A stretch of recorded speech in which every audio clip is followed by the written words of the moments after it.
Welcome back, everybody, to another review on the channel. Today, we have me and Cam here finally for one of the best wushu kung fu movies I didn't know I wanted.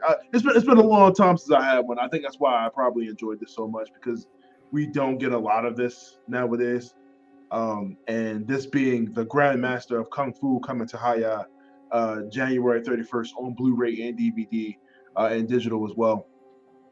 First, I guess I'll say, did you like it? What were your impressions of this movie? Yeah, I liked it. I mean, it's a lot more reading than I'm used to, but like I was like, it was a great movie. I thought it was a great movie, honestly. I think they did a great job from beginning to end, especially with the plot. We kind of in our heads knew where it was gonna go. I mean, towards the end and stuff, but it had a lot of. Right. It was a lot more action-packed, gory moments that I didn't expect in the actual film. But I thought it was great, honestly. Yeah. Definitely. Like I said, it's been a while since I got a movie like this. Like taking it back to my art versus your art. Yeah. We get like a battle in the school for dominancy, stuff like that. But the plot of this movie just happens to be near the end of the Qing Dynasty. A renowned Chinese martial artist engages in a life or death battle with a feared Japanese military commander in order to prevent Japan's ultimate goal of seizing martial arts stronghold through Tianjin. I feel like I lost kind of got confused as to where that was going. I'm glad I read that, because I was like, all right, what was this Yeah, going with? I know. We were like, save the school. That's what in your head is like, save the school. That's what I thought it was. But yeah, I mean, I guess there was a bigger, objective in the whole entire thing, or whatever, trying to keep the peace. All right, I get. Okay, let's break this down. I guess we're gonna plot, fights, and then just like overall, and then we just wrap it up, right? So let's just say, just the plot itself. It just seems like, okay, we've seen this a dozen times. We've seen this. That's done. nothing new, right? We've seen the Japanese versus Chinese, the Chinese versus Japanese, and somebody's always like the bully rival, right? Martial arts school. You know what I mean? We've seen this with Bruce Lee, Jet Li, but like I said, this is a Hi-YAH original, so this is them doing this in 2022, 2023. Mm-hmm. Forgot what year we're in. 2023. And I thought they did a really good job of it, man. Like I said, it's been a while since we got something like this. Not that they don't make it, but I feel like they just we definitely don't get this in the big screen anymore like they used to. And I'm glad that Hi-YAH is out here, producing these originals and doing these movies. What did you think about? Like I said, I know we talked about it earlier. Like, what did you think about kind of the overall plot, and like, what did it feel kind of samey to you? We've seen it before. It definitely did. It gave us that other side of the fence, like you said, Japanese versus Chinese martial arts, karate versus kung fu, ninjas versus samurais type feel. You know what I'm saying? Right. And I thought it was a repeat, but it was also refreshing at the same time, because like we haven't seen it in a while. But it, like, seeing it replayed kind of made me realize why we like these type of films in the first place. But I think, honestly, I mean, I think they did a great job as far as with the plot. Yeah, it's about as good as it was going to be. Yeah, I don't think it could have gotten any better. Like, it's not many other things they could have added in, because it was based on in the past. So it's like not really much else they can add to it. So yeah, probably could have made you. I mean, the movie's what, an hour and 20 minutes. I mean, I feel like some points they could have spent building up some of the characters so you actually cared and gave it some stakes. Other than that, it was just like, why am I rooting for this guy? Like, right. I kind of like the part that they kind of it was a lot of silent moments in the movie where like there wasn't like any type of like I guess you say Chinese folklore music in the background. Right. It was just people like clapping and cheering, and I was like, that's kind of weird to just have that like as the base of the musical sound in the background and stuff. But it was a different edition though, so I think it was cool. Right, and you see here right at the beginning of the movie where they're legitimately just trying to contest, like, which style is better, which is a lot of martial arts. Like, okay, which is going to be more dominant? And like the beginning, they show us that like the Chinese boxing or whatever is the style of choice in the moment, because it has a lot of power to it.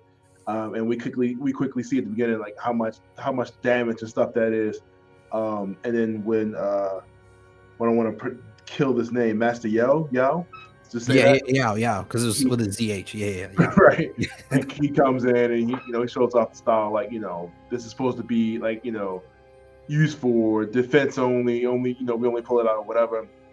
The old lesson of the day with martial arts, don't pull it out unless you have to, stuff like that. Right. He comes in, defeats the master, and everybody's cool, and of course, here come the bully Japanese with right. We don't care, we just shooting everybody. Yeah. Just shooting bullets all over the place. They're just I was kind of like, with the one guy, I don't remember his name, but like he kind of had a point, like we can just shoot him, man. We don't have to do this. Like we're gonna lose. Yeah. Like exactly. What's the point? Right. It was every indication. It was like, if you got to sneak kill somebody, then you're gonna lose. That was kind of what just knocked the sales out of the fight. Was like, instead of that being an actual contest, we got to cheat. But like the one guy he's fighting, he wants to do this with honor. He wants to win on his own merits. Right. Which his people clearly have no faith in him whatsoever. Yeah, they're like, dude, cheat, please. Like, help us. We need the W right now. Like I said, just getting into the fights. What did you think about the choreography here, like, and how they did this, and not overly using slow-mo like they used to do in like that? I want to say mid 2000s, early 2010s, or maybe. Yeah, it was. I guess you could say it was more like a imaginative fighting style because the way people were flying in the air, of course. Like, you can't have it, but like at the same time, it was great and it was creative at the same time because the acrobatics that were involved in it weren't over the top. It was like more, I guess, as closest to realistic as we're gonna get as far as martial arts could be if we imagined a real fight. I think the one fight that actually stood out the most to me is when they were like in the staircase with the ninjas. Oh yeah, that was probably like the best fight scene I saw on there. But when like the president was named Zhao, when he was first fighting, he didn't stand a chance. And I did he die? Did he die? I don't even know. Like, I don't think he died. Because like he just poof, he was gone. I don't even know where he went after that. We're talking about the guy at the beginning, right? The president, yeah, he was the president, and then like he fought. They did have that funeral, so maybe that was okay. That was maybe that was because I was thinking like, okay, it was a funeral for him, but then we didn't see a funeral for the Japanese individual that was like he was like the first bully that we ever saw with the ponytail. Oh yeah, when he had the street fight. Yeah, when he got with the spear, and I was like, oh, maybe they're gonna have a funeral for him. And he's like, nah, just dump. Kind of wild because he's like he's mad that like whatever happened to him happens, and I'm like, but y'all jumped me, y'all took my family. What you expect? Like, what you mad about? Like, what's the issue? Comment. Come on now, that's crazy. Like you had mentioned kind of like some of the gore, people get popped in the stomach, like bleeding out like Dragon Ball characters. Yeah. That's what I was like. I thought that was cool, man. Just some of the disrespect that he gives them by slapping dudes in the face. He was like holding one hand and then smacking them with the other hand and stuff. Just like I said again, I don't know how he didn't get shot early in the movie, man. Just the fighting style, people was just embarrassed. Yeah, and, as you know, when people get embarrassed, they pull out guns. It's just the natural world. Sadly, it's so sad. It's like, oh, man. Like you said, it wasn't like overly Shaolin soccer. It wasn't like right. It wasn't like anywhere near Crouching Tiger, Hidden Dragon. Like you said, they try to keep it as realistic as they could, and like keeping them off the ground for maybe a second or so. Yeah, but for majority, man, this really no CG here, man. I mean, we talking old school Jackie Chan, hit the floor, bend back, jump through windows, stuff like that. You don't get a lot of like I said, other than like maybe the scenes where they're jumping in the air, a lot of like wire stuff like that, because Jack Chan, they never did that, but yeah, exactly. I think they did a really good job on all the fights here, man, and it kept me interested, and it was enough of them to like really fill in the points, like maybe like 4 or 5 like throughout the movie. Yeah, I think at least, while still trying to maintain and give you some of the story as to why we care about this takeover in Japanese and Chinese. You know what I mean? Yeah. It was. I think it was definitely a great balance. I think within fights within the monologue, because it was like, if we would have just got all story and then maybe like one fight, one in the middle, and then one in the end, we probably would have lost interest eventually throughout all the script in the middle. But they added a great balance into it that basically kept us interested the whole entire time, I think. Right. They also introduced a lot of like weapon play in there, which I thought was really cool. Yeah. We get the Chinese sword, we get the samurai sword, kind of crossplay. They did a really good job with that fight choreography. Luckily, nobody got hurt. Yeah, I'm like, oh man, like it's a little too close for me. I know we acted, but come on, I'm not signing up for that. Get that sword out my face. I wish the wife had gotten a little bit more there too. Yeah, that whole old school damsel in distress plot. I know. I was like, and then she kind of like, I mean, well, she got broken out and like helped by right. Scrawny guy, I don't know his name, but like she just pulled up and like all he could say was, "I'm hungry." Right. I'm like, all right, well, I guess that's cool. As soon as she popped up, it was like he took a sensu bean and he was like, I'm ready to go. I can fight, even though I just got all the blood spilled out of me. The crazy part is like I'm watching the one guy that was like Americanized. He was the Chinese individual that was Americanized, and he had the glasses on, and he came over and he became on their team after he ended up winning in the fight. Right. And he raised his arm, and I'm like, he got shot in that arm. How is he okay? Like usually I've been like, but he was just like, I'm good. We just gonna ignore the wounds. I was like, you know what? Yeah. Adrenaline does wonders for everyone. He's taking that Chinese medicine. So I mean, like overall, I mean, like I said, I mean, they did a really good job here. Yeah. It's nice to like kind of come back to these type of movies. Like I said, it didn't need to be super long. It didn't need to be everything doesn't need to be 2 freaking hours.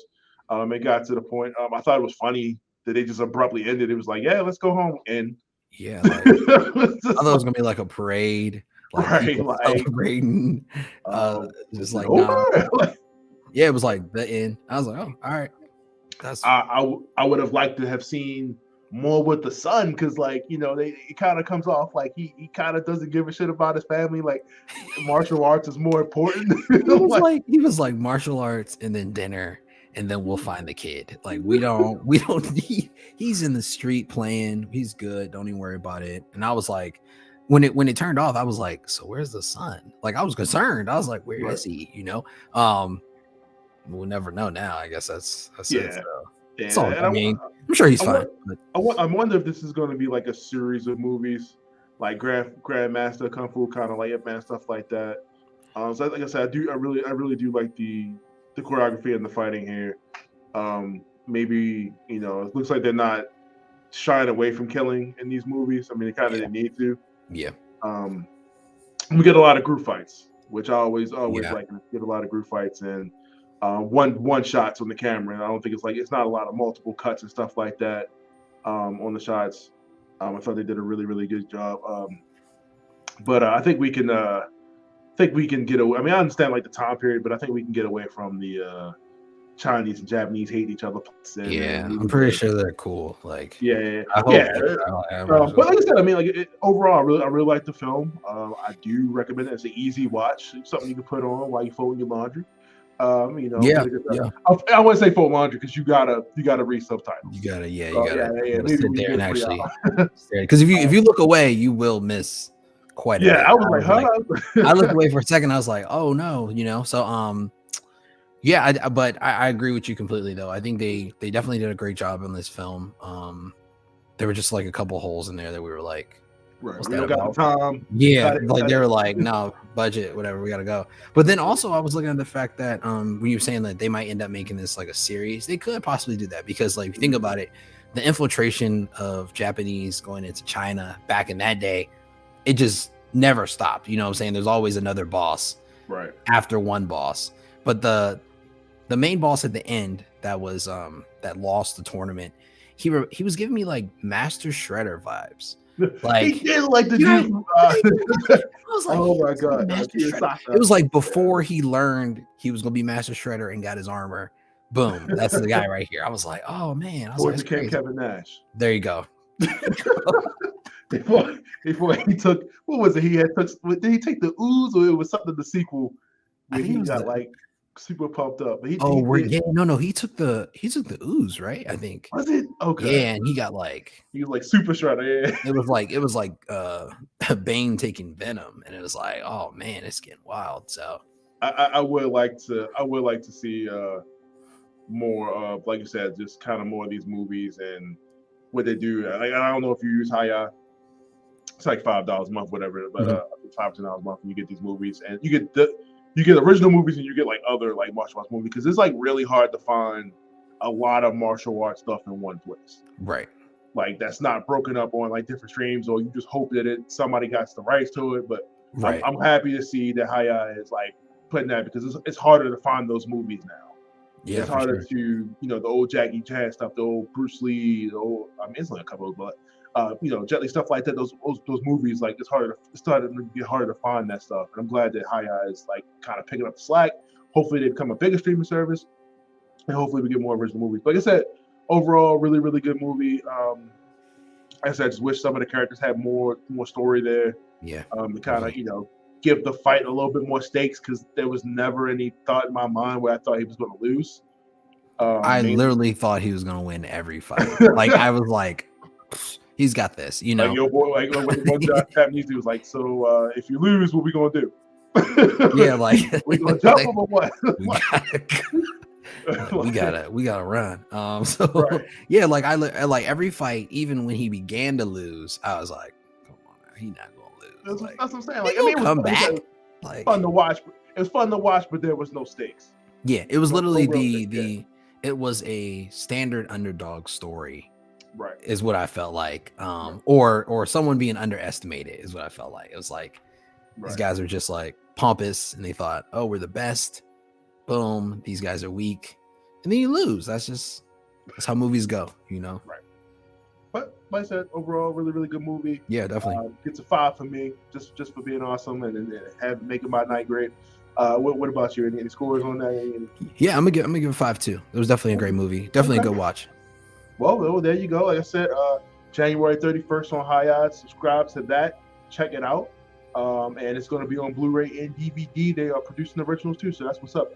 DVDs and Blu-rays need to come with more special features, by the way. I'm just going to say that, Hi-YAH. So when you put that on, make sure you put some behind-the-scenes stuff. I'm tired of buying these movies, and they only have for like one deleted scene. So put extra stuff on there when this comes out. But other than that, this has been a review for Grandmaster of Kung Fu, and we'll see you guys next time. See you.